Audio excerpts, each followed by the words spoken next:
Hey, Carl with DrCFO. Today my guest is Spencer Ward of Nucleane. He's the founder of Nucleane. Spencer, can you tell us just a little bit about Nucleane, how you got started in that, and maybe why? Sure. I graduated from ISU 2011. Couldn't find anything job-wise. Thought I was going to be managing hotels and all that stuff. Didn't work out. I ended up starting a company in Bear Lake, Idaho, just a little vacation area. And by the end of that summer, having all the vacation, property management, rental businesses and all that kind of stuff, cleaned a bunch of cabins. And we had about 15 staff members, and then all of WorldMark by Wyndham. That's that resort up there. At the end of the summer, everyone knows Bear Lake, especially in this area, closed down.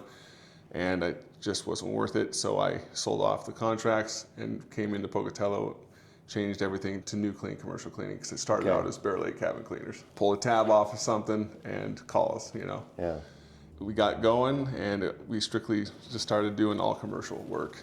That was over 13 years ago, and now that's still what we're doing. We focus mainly on medical facilities and financial facilities, so banking and medical. So obviously we take things in between that as well, but those are our main niche focuses. We currently are servicing from Burley all the way to Rexburg. Okay, so that's a pretty big footprint. Yeah, we just recently acquired another company last year called Commercial Cleaning Services in Idaho Falls. Bought it from a guy who's retiring, and so that company covers that footprint from Idaho Falls to Rexburg now. Okay. Yeah. That's good. I think it's interesting. So I have a son right now. He's kind of struggling to find a job. He sold pest control for like 6 or 7 years. We have some family connections to that, and we're like, go start a pest control company. And so I think what you did is maybe it was your backup plan. Sure. It became your main plan. Yep. And now you're probably thinking, why wasn't this my main plan from the start, right? Yeah. I just went to my 20-year high school reunion a few years ago. Okay. And they're going through the high school senior predictions from one of our teachers. And it came to mind and says, the teacher predicted I'd be a professional janitor. And I'm like, God dang it, he got it right, you know, so. Is that real? Yeah, that's legitimate. I was a goofball in high school. I'm like, okay, all right. So what did you do as a kid to earn money growing up? So my family is a bunch of entrepreneurs, but I was like a lot of other kids. I mowed a lot of lawns. They called me the water boy as I grew up because I rode my lawnmower all over town. I grew up in a small little farm town, Aberdeen. Yeah. And then I worked potato harvest. I'd worked on the fields and hoeing beets, which is not even a job anymore because of modern day technology and chemical. Detailed cars. My dad had a service station and a gas station over there. So I detailed cars, and when we weren't doing oil changes and stuff like that, I'd schedule details and just try to earn money as much as I could that way. So. And what did that teach you? I mean, as a younger person, having your own business? Yeah, it taught me to eat what I kill. Yeah. And I always liked that. I liked me being in charge of my destiny instead of someone else telling me what I could earn, you know. So I liked to be able to sit down at the end of the day thinking, wow, I got a lot done. Have you ever worked for someone else? Oh, yeah.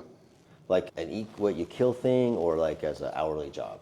Well, since I've been an adult, I've had like a sales position where a small portion of it was salary and then majority of it was commission.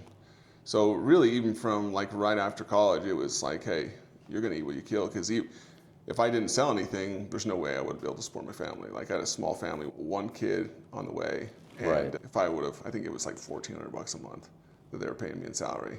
Yeah. And my house payment at that time was like $700. It was a small little townhouse we lived in. And I'm like, well, okay, if I need to pay the house payment and feed these people, you gotta do some more. I got to sell some products. So I was one of the best salesmen in that company, and then I just kind of had enough and starting up my own company. And as I started up that company, I was working for my father's company at the same time, about part-time. Right.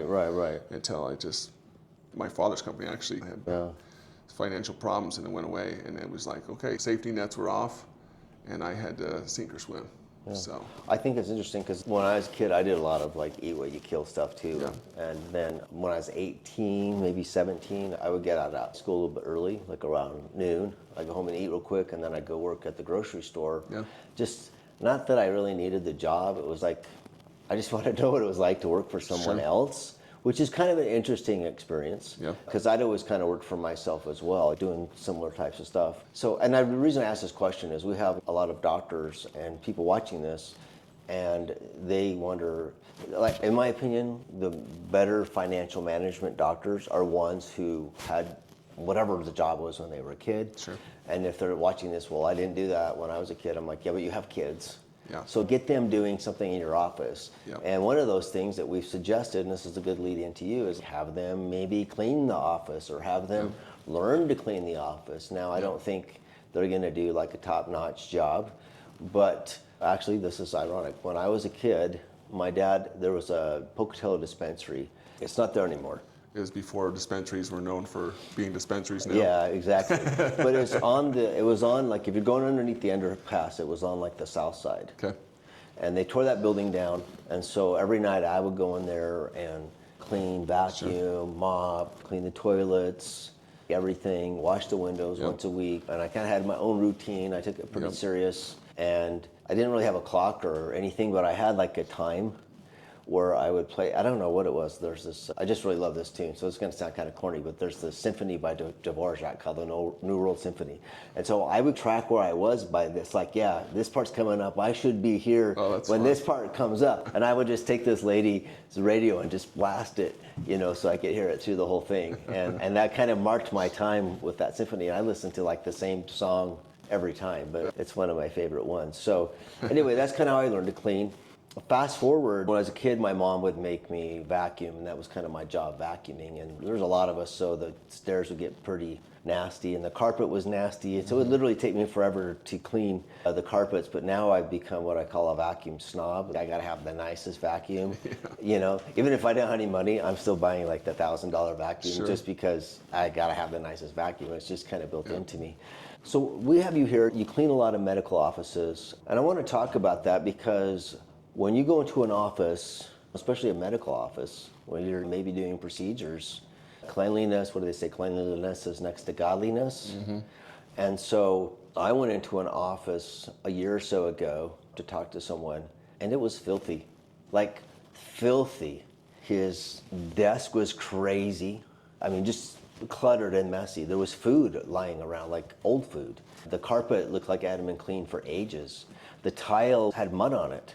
And there was a ton of people working in here. And some of these people working here were actually married to doctors, and they were smiling and happy and whatnot. But I'm thinking, I can't believe you're even working in this place because it's filthy. Yeah. And I would not want to be a patient in here ever. Yeah. What's your advice to doctors, as far as keeping their office clean? Yeah, well, they say 75% of patients use that as the measuring stick if they'll ever come back. Okay, that's a big number. Yeah, it's a big number. If they'll ever come back to your clinic is of how cleanliness is in your clinic. Because if they see your clinic being described or look like that, then it's not just that in their mind. It's not just a dirty toilet or a dirty rug or a dirty tile. It's, I wonder how clean his instruments are. I wonder how clean his operating table is. I wonder how clean his procedure, whatever it is, And they start running all worst case scenarios through their head, which I think everyone would. And it's crucial in the medical field because people know you're going to see what's inside, literally. And with the stuff that you guys are dealing with C. diff, no one ever wants C. diff. And other things like that major illnesses can come from not getting things clean, by not getting things done the correct way. So yeah, I would say my recommendation, and it's not just my recommendation, it's just a standard recommendation. If you have an office that you don't have a ton of foot traffic and you're just running and gunning, you need at least be servicing it 3 times a week fully. Okay. And if you have an office that you're getting a lot more foot traffic, 5 times a week. When I see these clinics that are doing once and twice a week, and they're like, hey, I'm doing it in-house, and they're just trying to save money, I'm like, that's fine, but are you really only cleaning it once or twice a week? Yeah. That's concerning. So what's your concern about somebody doing it in-house? And I'm going to give an example here that you and I both understand very well, okay? So every so often you get tagged that you need to go clean the church. Yes. And I'm sitting there thinking, my heart really is, I shouldn't admit this, but I'll do it, but I'm like, well, a vacuum, right? I've already said that, I'm a vacuumer. So I vacuum, I do that fine. I can wash the windows pretty good. I actually did that when I was younger. But if they ask me to do the bathrooms, I'm like, I won't do them. Because when I was younger, I had staph infection. So I won't do it for that reason alone. Yeah. But I'm sitting here thinking, I know these bathrooms aren't clean. Yeah. And I wish that they would hire like professional like you to come in and clean these once a week at a high level or something like that. And so how does that translate to somebody having their kid clean their office? If you're trying to teach your kids some lessons, which I've worked with doctors in the past, they're like, hey, we want you on, and they have us on, they enjoy our services, but they're like, hey, you know what? Our kids aren't learning any life lessons, and we've got to teach them some stuff. So can we discontinue with you and bring our kids back? And then it's like a reoccurring thing. It's like, okay, a year later, they'll say, hey, can you come back? And Really? yeah. Oh, that's interesting. So they'll go back, and then 6 months later, they're like, hey, we need our kids to do it. And then 3 months later, then they'll say, come back. So what I would say is just to have some accountability for your children, you know. That's a big one. And if you guys need a scope of work for what needs to be accomplished in your office, like, we can provide that for you. You know, it's not a big deal. Even if it's not us doing it, it's not a big deal. Give us a holler. So it sounds to me, if somebody wants to do that, that this is my takeaway, is it's like, okay, go ahead and have your kids clean the office, but you need to have a schedule maybe once a week, twice a month or something where you have the pros come in and do a deep clean. Yeah, you could do that. Yeah, obviously, you know, everyone wants to save a buck or two, Yeah. you know, and we're going to be more expensive than having your kid there. Because on average, depending on your practice and your specialty, you're looking between 20 and 50 cents a square foot. Yeah. 50 cents, you're looking at more of, you know, and that's the high side, and that's more like operating rooms and stuff like that, which we also do. We do the terminal cleaning and stuff, which you don't want to skimp time on. No. You want to be there wiping walls and everything down with the proper chemicals. But yeah, we can come in like that. Our minimum actually is 3 times a week. So for us to come in monthly, it's not something we would typically do. But I would provide a scope of work for free, no problem, just to help clinics out locally. Right, interesting. And if your kids move out and they grow up and they're like, you know what, we need it done, know me by then. Let's talk about chemicals for a minute, okay? That's good. I find the chemical thing is kind of interesting. There's like only a zillion types of chemicals out there, right? Yeah. And so I remember, I kind of hinted at this just a minute ago, that when I was a kid, I washed windows. And so my grandparents had a store downtown. My aunt's kids didn't want to wash the windows, so I got asked to wash the windows. And of course, I'm from a big family. I'm like, okay, I'll go do it, you know? And so I got pretty good at washing windows, and then kind of added a bunch of people downtown that I washed the windows. And my grandma, she had me using like ammonia and vinegar, if I remember correctly. That was her way of doing it, okay?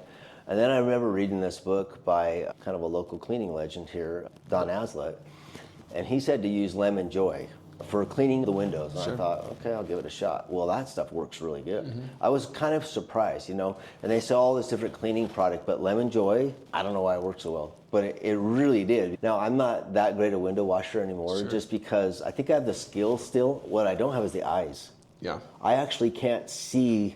I think, oh, that looks fantastic. And then I walk from another angle, I'm like, that looks like crap, you know, because I can't see the streaks. I can't see what I'm doing. And so I didn't know that there was going to be this physical component that made it hard for me to do a very good job of that in the future. So let's talk about chemicals. What chemicals should a medical office be using? Yeah, well, it's funny you talk about windows, because nowadays they actually use a system, the professional window cleaners, they use what they call deionized water. Okay. And what they do is the system takes all the minerals out of the water.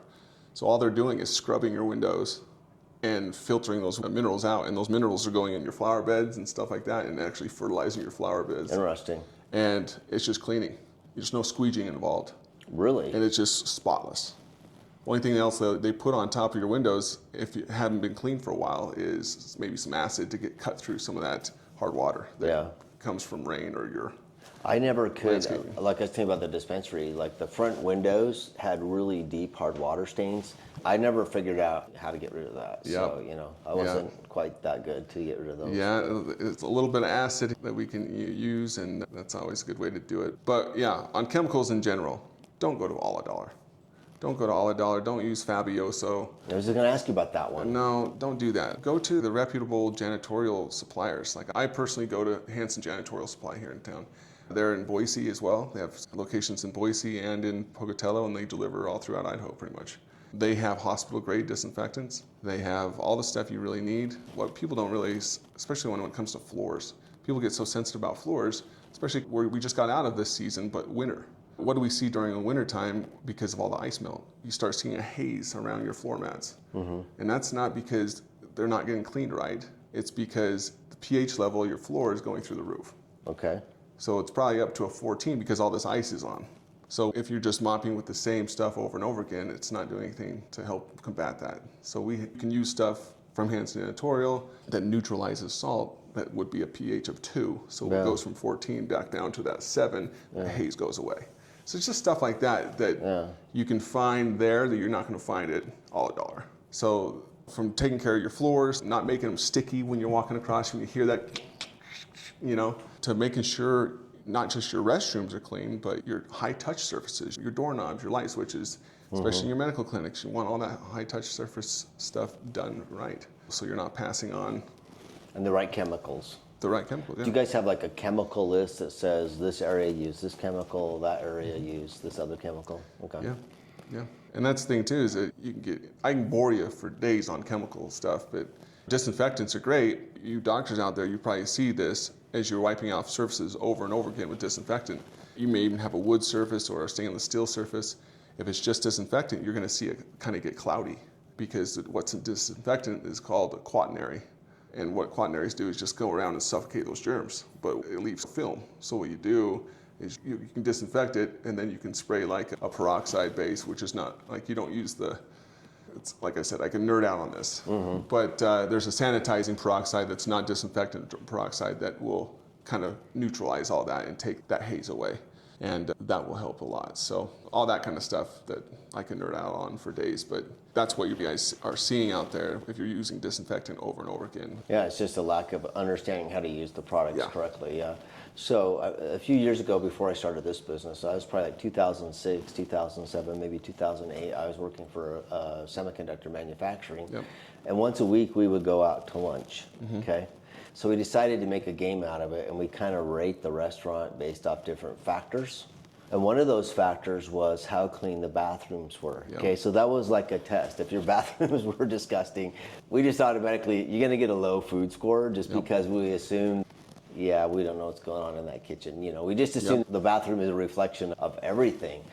If there's one area that, and I'm not telling doctors to skimp here, but if there's one place that you think patients really look the highest, is it the bathroom? Is it somewhere else? Where's the first place you think people look to judge a place for being clean? It's right when you walk in. It's that first image when you walk in, the reception, coming from the vestibule up to the reception desk, what they're seeing. Are they seeing 3-day-old crumbs underneath a chair over here? Are they seeing overflowing garbages over here? That's what they're seeing. If you wanted to skimp on something and say you wanted to bring a provider in like us, and you wanted to get it done right, we could offer you options that we could say, well, why don't we do your clinic stuff 5 days a week, 3 days a week, depending on your clinic, and then your non-customer or non-client facing areas, like your personal office, bookkeeper's office, whatever it is, maybe we do less frequent. And that's the main cost of our business is labor hours. So if we can do that and cut down on labor hours by doing that for you, and then we're still keeping up on your client-facing areas, so they're having a pleasurable experience, it's all going to be good in everyone's eyes. So your staff may complain that their garbages aren't getting taken out as much, but you can work with that. I will say this about the patients coming in and seeing things like that, because this is what we say to a lot of people, well, not a lot, but all of our people we hire. We have core values that we run as our company, and it's our rules to our company. It's be honest, have fun, make money, and work together. And I always tell them, I'm sure you guys think when I say make money, it's, oh yeah, this greedy capitalist, he just wants to make money. And you doctors out there are gonna laugh because we wanna make money. But what it comes down to with our core values is, I see it as if we're keeping a client happy and your patients are coming in, it's been proven, obviously from the 75% stat we gave. Hey everyone, Carl with DrCFO. Hope you're doing well today. I wanted to share with you our new Office Superhero Workbook for 2025. It's not actually just a book. If you're an owner, there's an assignment that your office manager needs to complete in the workbook. And then they return this workbook to you to show you all of the wonderful things that they have done or things that they still need to do to make your practice better. Pick one up, reach out to me, Carl at DrCFO.com, and we'll get one to you. Thanks and have a great day. That if a place is dirty, they're less likely to spend money with you. It doesn't matter if it's a car dealership to a doctor's office. So if we're keeping that place clean, and I'm talking to the employee now, and I'm saying, if you're the one consistent on this location and you're helping us keep it clean, we're gonna keep this location longer because they're making more sales. they're making more money. And if they're making more money, we're going to keep it longer. We're going to make more money because of that, and we're going to increase your pay because we want you to make more money. That's how we see making money with our core values. And I think that's an important way to look at things, just because you just have to think it that way as you go forward in what you're trying to do with your practice. So Yeah, I like that. So I had a couple thoughts as you were talking. When you said people doing their own garbages and stuff, that took me back to when I was working at the manufacturing plant and I had a little office doing accounting and stuff. And I had to empty my garbage, which really wasn't that big a deal. Yeah. You know, but every now and then I'm like, I guess I better vacuum, which was like maybe once a year. I felt inspired to go vacuum. And then I had to walk, I don't know, pretty long path to find the vacuums. And the vacuums, me being a vacuum snob, none of those vacuums passed my test. You know, they were all pretty bad. Sure. And so that's kind of like, you know, and I didn't wipe down my walls. I might wipe off my desk and try to make it a little bit clean, but could I say it was clean? I would not say it was clean. Maybe it gave the look of being clean. And I don't know, they were doing that in an effort to save money. I don't know that it really worked or not, but it kind of makes sense, I guess, a little bit. I got to ask this question. So what kind of vacuums do you recommend or use? You know, I'm sure from what you've talked about, you probably like Ricars and stuff like that. I do like Ricars, actually. Yeah, that's interesting. Yeah, we use a brand that actually is made by Ricar. Okay. The Enhanced Janitorial Supplies. Okay. It's called Clean Max. Okay. And they have the HEPA filters and all that kind of stuff, especially that's important for medical. Yeah, for sure. They have the handheld extension for the hard to reach places and stuff like that. So yeah, we do that, and then we do a lot of battery powered stuff because, as I just got done talking about, time is labor. I mean, labor is time, time is money. And if we can cut down on time and make the cords, right? I mean, cord management is an issue. So what do you think of those stick vacuums? Stick vacuums. Like the little super light ones. Ricar actually sells one. They're just a super light stick vacuum that maybe weighs like 5 pounds. Oh. And they're not like a super powerful vacuum, but they're just really light. Huh. I've used them to like clean stairs and stuff like that. Yeah, for the stairs and that kind of stuff. Yeah, I'm sure they're great, but maybe not for the whole practice type stuff. But for stairs and that kind of stuff. I bought one, a Ricar actually, for my wife just 2 or 3 weeks ago, because pulling out the big vacuum and the cords and everything, and she's like, "Oh, this is a life changer to use that small thing." But that's kind of just a little side note there. Yeah, we also use backpack vacuums and then cordless ones of those, just because if we have a location with a lot of stairs and a lot of vacuuming, those can cover a lot of square footage. Yeah, so those Clean Maxes, they're just battery powered, huh? You can do battery powered or corded. Yeah, I think battery power is the way to go for a lot of reasons. Are they quieter? Not really. Not really. Yeah. But then you have to realize, okay, you usually have about 45 to 50 minutes of vacuum time on those. It has to save a ton of time. It does. Yeah, they did a side-by-side comparison on a 5,000 square foot room. They ran them side by side and it was half the time.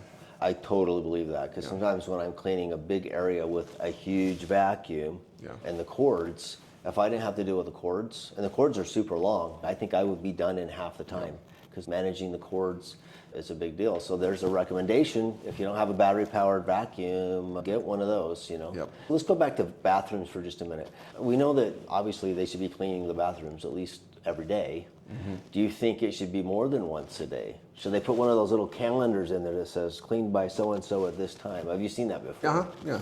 It depends on, again, your clinic. Yeah. If you have a population that's going in there that maybe are an elderly population and you're having maybe some accidents, then you're going to want it done several times a day. I would. Other than that, I think once a day is fine. Okay. And when we get down to the actual cleaning of a restroom, like I don't want to bore everyone with how to clean. Give us your top tips, though. I mean, this is top tips, real top tips here. Most disinfectants have a dwell time for everything that a disinfectant says it's going to kill. Most of them have a dwell time of at least 30 seconds of staying wet. It has to stay wet on the surface for 30 seconds for it to kill everything it's listing. So I can't just go and wipe it clean. I got to wait. It'll kill some, but it's not going to kill everything down to 99%. A few years ago with the COVID thing, you know. So it's going to kill a lot, but not all. So what we do is we go in, first thing, we spray all the toilets down, okay? Depending on the size of the restroom, we go to the urinals, and then we spray down the sinks. And after everything is sprayed down, we go back to the toilet, first one we spray down, and we start wiping it down. Okay. Because by the time we're done with the whole spray down, it's around that 30-second mark. And then we start working backwards again and wiping them all down. And if we need to wet them back down, we wet them back down.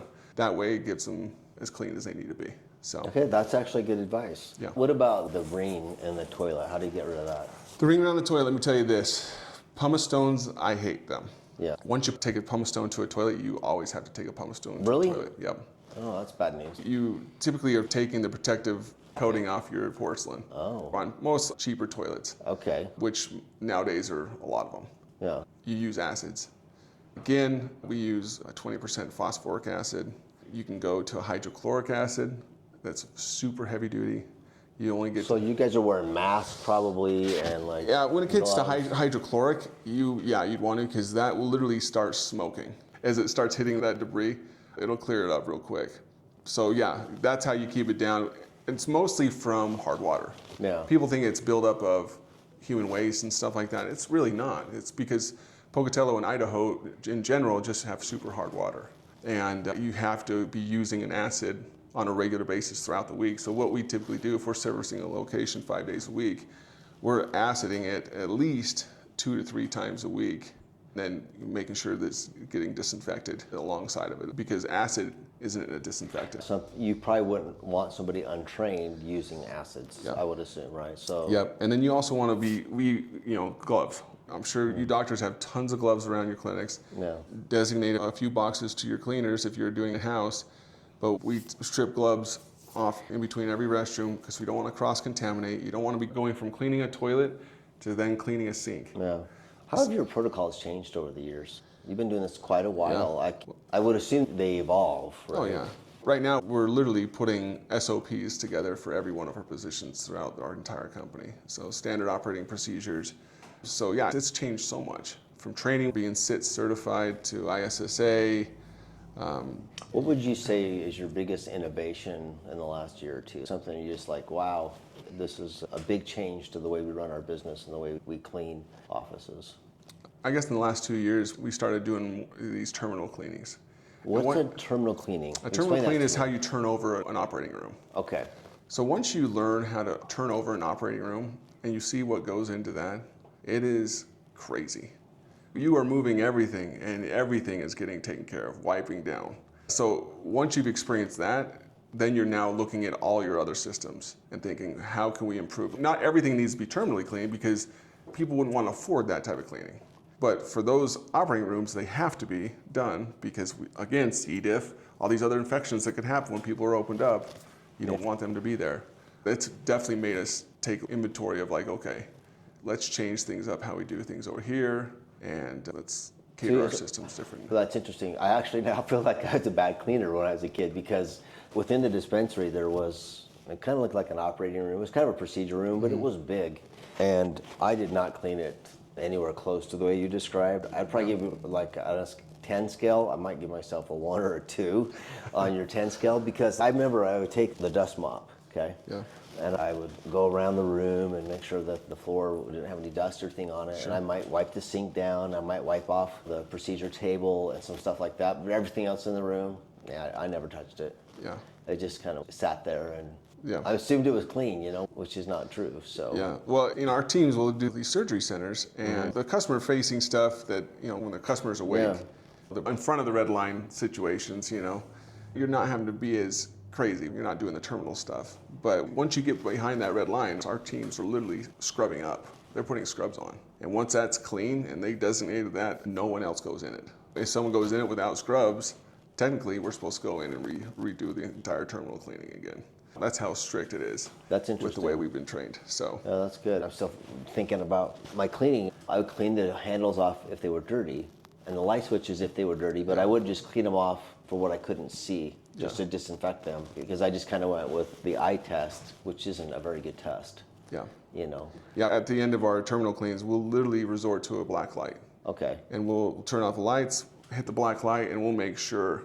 And it's because of certain, I can't remember what the chemicals they're using to disinfect the surfaces before they cut in. Sometimes that'll get on the floor, and sometimes that stuff will really hammer the floor, and that'll show up on a black light. But other than that, everything is sterile.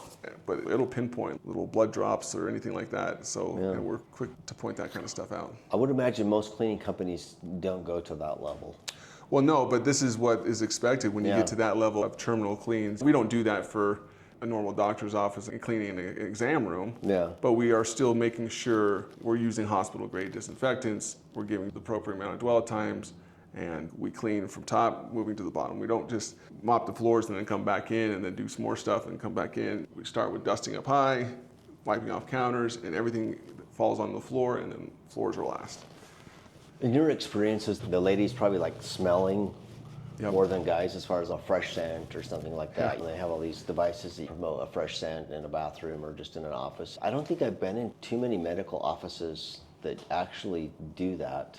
Would that be something you recommend or not? Yeah, I think that's not much money. You can get to those Airmaster, or I think Hans Janitorial Supply has little things you can hang that put off a pleasant scent. Just find something that people enjoy. A funny story behind that, though.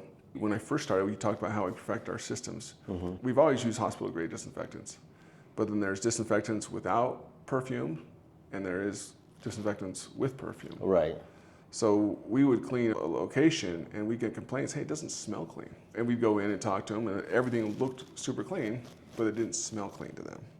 So that was one thing we changed. Okay, instead of dealing with that, let's just switch brands, switch to a perfume disinfectant. So now they're smelling that perfume smell. So you can do that, and that's always nice. If you have a urinal, putting those urinal screens in, because those are scented as well. If you have urinals, I'm going to nerd out again real quick, but they actually have these packs that go up in the urinal area, because everyone hates urinals because they get clogged. The uric acid goes into the plumbing, and typically your plumber has to go and snake it all out. It's costly. But these vendors will sell you these packs that every time it flushes, a little bit of enzyme will go down. It's kind of stop that. It's an enzyme. Will go down and literally eat through that uric acid, and it'll go from this closed off pipe to opening it all the way up down to your main line, just by keeping that in your urinal. And it'll save you costly What do you think calls. of these these waterless, like in Europe? Sometimes they have the waterless ones. Is that a good idea or a bad idea? No, they don't smell very good. That's where this enzyme that I'm just talking about, that's where that came from, because they needed something to be able to break it down because there was no water. So they have those little pucks in the bottom. Those are the enzymes. So when the waste is going down, it's flushing through this enzyme, and that enzyme is going down to keep the uric acid flowing through and not gathering up in the pipes.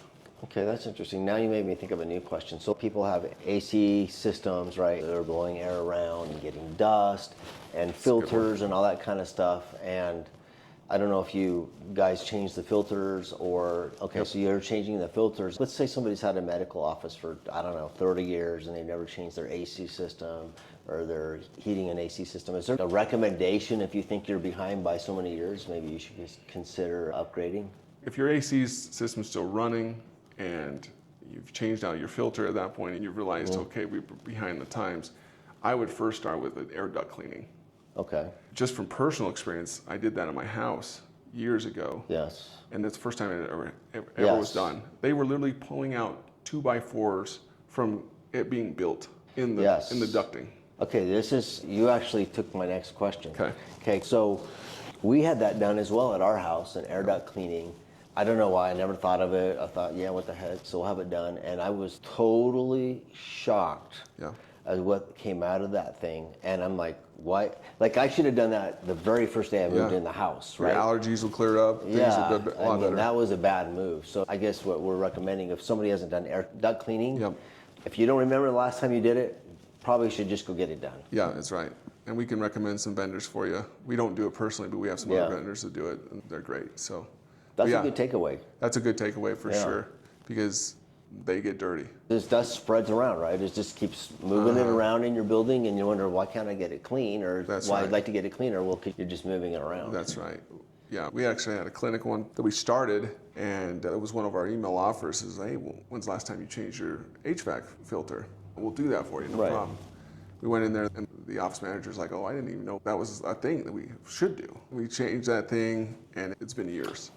Well, we actually just had to, we'll have another place, we actually just had to get our HVAC fixed a little bit because we didn't change the filter. You're suffocating it. And the office manager just forgot. And I didn't really realize, because we're leasing the building. So I guess that's something to think about too. If you're leasing your building, you might think it's the owner's responsibility, but you're going to be the beneficiary of the problem or the solution if you're not thinking about it. So even if you're leasing, you should take ownership of what's going on. Yeah, it's $5 for a filter. Come on. Yeah, because you know what's going on. But yeah, we spent, I think, thousands of dollars fixing this thing, when if we would have just changed the filter, one, we wouldn't have had to spend the thousands of dollars, and two, the people in the building would have had a better experience all that time, including the people that work there, the employees. Yeah. They even make little perfume packs that you can put on the filter. So as the air is going through the HVAC system, it's blowing through that little perfume pack and dispensing all throughout your I should clinic. get that here. It's kind of nice, Yeah. Now, let's talk about this, okay? And I might have asked you this question before, but let's say I need to do a remodel on my place. Okay. And I'm thinking, okay, I'm going to call Nucleane before I do my remodel, because I want to know, what should I buy? I like this one, but what should I buy that's, one, easy to clean, two, stays clean, maybe has some natural hypoallergenic properties to it or something like that. What materials would you say, if somebody's considering a remodel, that they should use? Well, number one, like, this is good because we had a school that we were doing years ago, and they're like, hey, we're going to go from our polished concrete to epoxy because too many people are slipping on our polished concrete. Yeah. And they said, okay, that's fine, but before you do the epoxy, let us come together and let's decide on what grit you're going to put on the epoxy. Because at that point, we were having an auto scrubber, floor buffer, those Lamboni things, take care of the floors for us. And if you put too high of a grit, it's going to just tear up auto scrubbers. Right. And so that's are really tough to clean, especially if you're mopping, if you're doing epoxy, which most clinics aren't probably going to do epoxy. But there's certain surfaces like that, or if you have some LVTs, LVPs, or surfaces, or even like the engineered hardwood, some of them have the deep grooves, like in it. My floor at my house has kind of the grooves. Yeah. So it makes it harder to clean. Yeah, especially the real narrow grooves. What happens, especially if most places we're just mopping.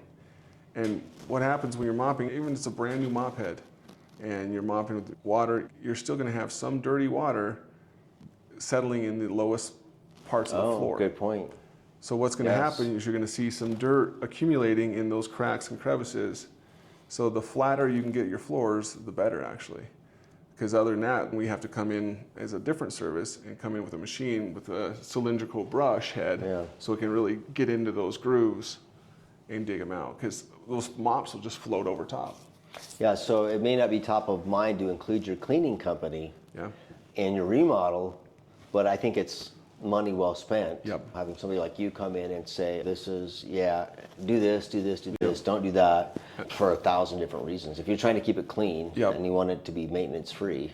And when it comes to carpeting, you know, especially in clinics, you guys are using all sorts of chemicals to do different procedures, and you're carrying them across carpets at times. What happens if they spill and you don't have carpet tiles?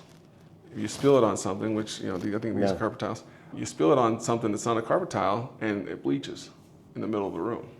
You're not replacing 2 or 3 carpet tiles now, you're replacing that entire carpet for the room.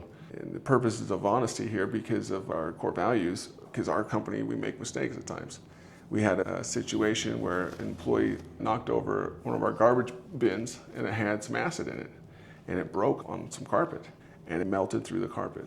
And luckily, it was carpet tiles. So instead of replacing all the carpet for that entire floor, which we would have taken care of for him, we were able to just hire a professional and have him just replace those carpets, tiles, which is so much more inexpensive to take care of than doing the whole room. So that would be something, as you remodel a unique carpet, do the carpet tiles. Okay, so now you're making me think of something else. So a few years ago, we had like a little water problem here, and it flooded in the basement. This podcast is sponsored by Snake River Payroll, your hassle-free solution to all payroll needs. With fast, reliable service, they take care of your payroll so you can focus on what matters most. Visit srstaff.net today. Snake River Payroll, payroll made simple.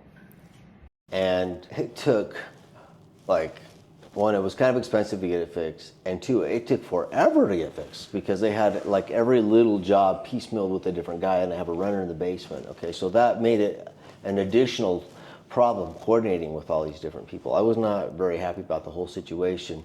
And then as we've got some things fixed, we made some changes in the plumbing and different things so to prevent this from the future, because this is an old building, and so I don't know if you've ever been asked to walk through a building and just look for potential risk areas in the building to say, okay, this is a risk area. Probably would be a good idea to have a plumber come in and fix this part here, put a cutoff valve there. This toilet's kind of old. We probably should replace it with a newer toilet. I mean, in IT, we do this all the time, right? Say, well, your computer's 5 years old. The software doesn't work on it anymore, so you need to get a new computer. And nobody complains about it. If somebody says, well, you need new carpet or a new toilet or something, they might say, well, why? This should last for 1,000 years. That's well, right. So I don't know if anybody's asked you about that before. We actually just had a client do that literally a month ago. We were cleaning a location, and that client moved out of that location that they were leasing, and then the client that moved into that location then hired us again. They were remodeling the facility. I said, hey, can I put my 2 cents in for that facility? Yeah, good for you. Yeah. I said that those restroom floors, it's laminate flooring, and if you're going to spend the money, I would rip out the laminate flooring, because if something's going on with that laminate, it's more porous, and you can't get it clean. Can't get it clean. No. And it was literally taking our employees to get to the extent of getting on their hands and knees to get it clean enough that they weren't upset with the cleaning, the standard of cleaning. And I don't want my people to be on their hands and knees to do that kind of stuff. Well, they switched it to tile and grout, and it's never been an issue. So that's kind of a situation there. Yeah, we're not plumbers and that kind of stuff, but we can spot things. We've been in business long enough that we're like, okay, yeah, that's going to be an issue here and there. I even think to this day I'd have to kind of like slap myself on the head to remind me to call you before I did a remodel. Yeah. I'm just saying it's just not top of mind, but Sure. It's really important to do something like that. I have a few more questions I want to ask you. Cool. Okay, yeah, this is a good question. What is the worst medical office cleaning experience that you can tell us about? So what made it so terrible? Oh. I've been out of the actual cleaning side of things for years now, but I hear stories from my employees, and there's been clinics where it's like a game to maybe some of the nurses that they try to make the biggest mess in the restrooms before they leave. Really? Yeah. Or who can clog the toilet before they leave. Really? Yeah. Just to mess with the cleaning company? Oh. Yeah. Or we have times where they want to sprinkle 3-hole punch things underneath their garbage cans on their carpet and put their garbage can over top of it to test us. And knowing that most of the time we're just grabbing your liner and taking it out and then vacuuming. There's a difference between maid service and janitorial service. Maid service is, they're going to come in, they're going to deep clean every little thing for you. They're going to pick up every personal effect. Right. We had a clinic that was a little upset with us the other time, and we actually parted ways with him. Yeah. We actually fired him as being a client of ours because we just didn't feel like we were a core values fit anymore with that client. And that's important to us. Yeah. But they were upset that they had a pencil holder on their desk, that we weren't picking up and wiping off that pencil holder and all their little personal knickknacks. And the desk was full. And I'm like, it would take forever. that would take forever. Yeah. And that was never on the scope of work when we agreed to it. So it's that kind of stuff that we run into. Most of the time people are great and they're understanding. But a side note real quick. Yeah. You talked about your kids and wanting to teach them right things. I've always told my wife and my friends, I said, I always want my kids to have a physical labor job and a service industry job before they kind of leave the house. Physical labor so they know how to grit through things and get it done, even though it's terrible. Yeah. I remember hoeing beets or picking clods from 7 in the morning to 1 in the morning, literally with maybe a 20-minute break for a farmer. Terrible. And then the service industry, just so they can learn how to treat people and look people in the eyes. And that's what we're dealing with now is you can kind of tell the staff in the clinics, and not just clinics, but just general customers, that the people that they hire, it makes it easier for us or not by how they were kind of raised, Yeah. Do they know how to deal with people? Yeah. Because we're going to treat you as best we can, but if you don't understand that people make mistakes here and there on both sides, you got to understand that. Well, I have a few takeaways from what you've said. One is maid service versus cleaning service. That's an interesting distinction I have not really thought about before. So that's a good distinction too. My second takeaway was if you have a cluttery person, if you will, all these knickknacks, maybe that looks good, but it's hard to clean. So if you're trying to have a clean environment and you have knickknacks everywhere and it's cluttered, Your office is kind of like a medical hoarder, if you will. That's going to be hard to clean. So maybe that's something that you as the owner of the clinic need to think about, just exactly how much clutter are you going to allow in the clinic, because that's something that's beyond what a cleaning company can do. So I think there's another very good takeaway here from this discussion. But I know people who are what I'm going to call hoarders. They don't think they're hoarders. And people say, well, when they die, you're going to come help clean them. I go, no, I'm not. I'm going to get a match, and I'm just going to light it all on fire, and I'm going to let it be somebody else's problem, because there's no point in even trying to clean this thing. I'm just going to throw it all away, which when you watch the hoarder shows, that's what they do. They just scoop and dump, scoop and dump. And my other takeaway, or more of a story, is when you're talking about your kids, you reminded me of something I'd forgotten about. So my son, when he was 16 or something, I was trying to get him to go mow lawns and stuff like that. I just couldn't get him to do the entrepreneurial thing. So my wife got him a job washing dishes at Geraldine's, which is like kind of a local bakery. And I remember the first day, because he didn't quite have a driver's license yet, and we went to pick him up. I was going to go knock on the window, and he has a hearing problem. Okay, so I was going to go knock on the window to let him know I was there to pick him up, but he was still working. And I was just watching him work. Like, he was actually working hard and scrubbing the dishes. And I was like, wow, I had no idea he could do this, because I'd never really seen him do it at our house, but I was so proud of him and so excited. And I just watched him through the window for like 10 or 15 minutes clean. And I'd been to a lot of his tennis matches and ball games, and those things meant nothing to me. It was just watching him clean. That was like the greatest ball game I ever saw. It was like, man, my kid can actually work. I had no idea. That was a pretty exciting moment as a dad. I just didn't know, you know.